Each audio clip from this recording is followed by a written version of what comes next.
ಒಬ್ಬ ತಂಗಿ ಮಾಡೋ ಹಬ್ಬ ನಾಗಾರ ಪಂಚಮಿ ಹಬ್ಬ. ಒಬ್ಬ ತಂಗಿ ಮಾಡೋ ಹಬ್ಬ ನಾಗಾರ ಪಂಚಮಿ ಹಬ್ಬ. ಬೆನ್ನ ಹಿಂದೆ ಬಂದೋಳ ಹಾಲಗೈಲಿ ಬೆನ್ನಿಗೆ ಎರಸಿಕೊಳ್ಳು ಅಣ್ಣಂದಿರ ಹಾಲ ಹಬ್ಬ.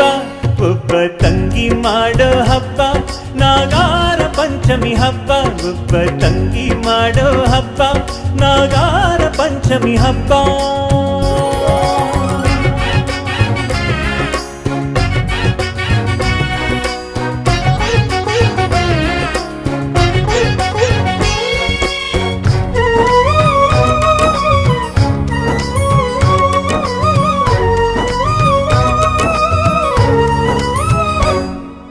ಬೆಳದಿಂಗಳೂರು ಆ ಊರಲ್ಲೊಬ್ಬಳು ತಂಗಿ.